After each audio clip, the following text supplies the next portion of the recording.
எல்லாருக்கும் வணக்கம். இன்றைக்கி என்னோடய சேனல் யூடியூப் கிளிக்ஸில் ஒரு வெஜ் புலாவ் ரெசிபி ஒன்று பார்க்க போகிறோம். இது நல்ல சூப்பராக புதினா ஃப்ளேவரில் ரொம்ப நல்லாயிருக்கும். சிம்பிளாக ஒரு ரைத்தா இருந்தால் போகிறோம், நல்லா என்ஜாய் பண்ணி சாப்பிட்லாம். வாங்க இந்த ரெசிபி எப்படி பண்ணலான்னு பார்க்கலாம். இதுக்கு நான் ஒரு 1.5 டம்ளர் அரிசி பாஸ்மதி ரைஸ் எடுத்து நல்லா வாஷ் பண்ணி ஊற வச்சுருக்கேன்.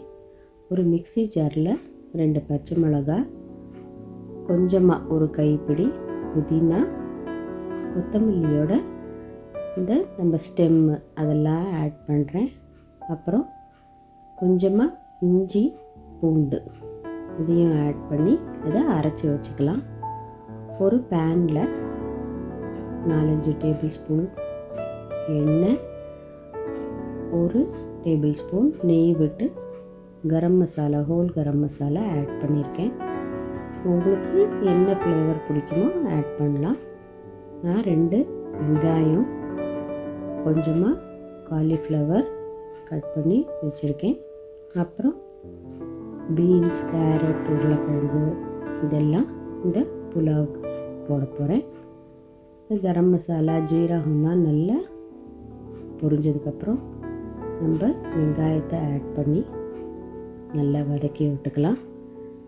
வெங்காயம் இந்த மாதிரி நல்லா வதங்கி வந்ததுக்கப்புறம் நம்ம நறுக்கி வச்சுருக்கிற கேரட், பீன்ஸ், உருளைக்கிழங்கு இதெல்லாம் போட்டு நல்லா கலந்து விட்டுட்டு இதை ஃப்ளேம் மீடியம் ஃப்ளேமில் வச்சு பாத்திரத்தை மூடி வைக்கலாம்.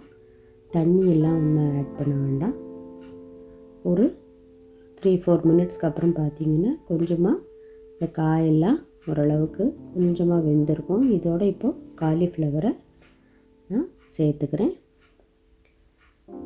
அதுக்கப்புறம் நம்ம அரைச்சி வச்சுருக்கிற புதினா, இஞ்சி பூண்டு, பச்சை மிளகாய் எல்லாம் சேர்த்து அரைச்சி வச்ச அந்த பேஸ்ட்டை போட்டு இது நல்லா கலந்து விடலாம்.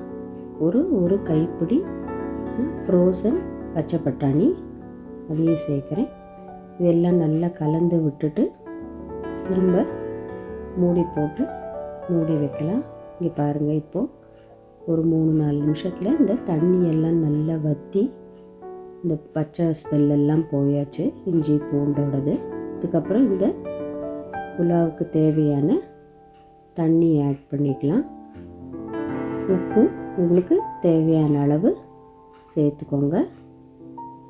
இதை சேர்த்துட்டு நான் என்ன பண்ணுறேன், ஒரு 1/4 டீஸ்பூன் கரம் மசாலா பவுடர் போடுறேன். உங்களுக்கு வேணும்னா ஆட் பண்ணலாம், ஆப்ஷனல்.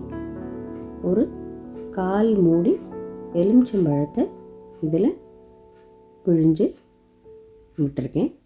இப்போ இந்த தண்ணி நல்லா கொதி வந்ததுக்கப்புறம் நம்ம 1/2 மணி நேரமாக ஊற வச்ச பாஸ்மதி ரைஸை சேர்த்துக்கலாம். அதை சேர்த்து கொஞ்சமாக இந்த மாதிரி கொதி வந்ததுக்கப்புறம் நம்ம ஒரு மூடி போட்டு மூடி வச்சிடலாம் மீடியம் ஃப்ளேமில். இப்போ பாருங்கள், ஒரு 10 நிமிஷத்தில் உதிராக சூப்பராக வாசனையாக புதினா வாசனையோட இந்த புலாவ் ரெடி ஆகிடுது.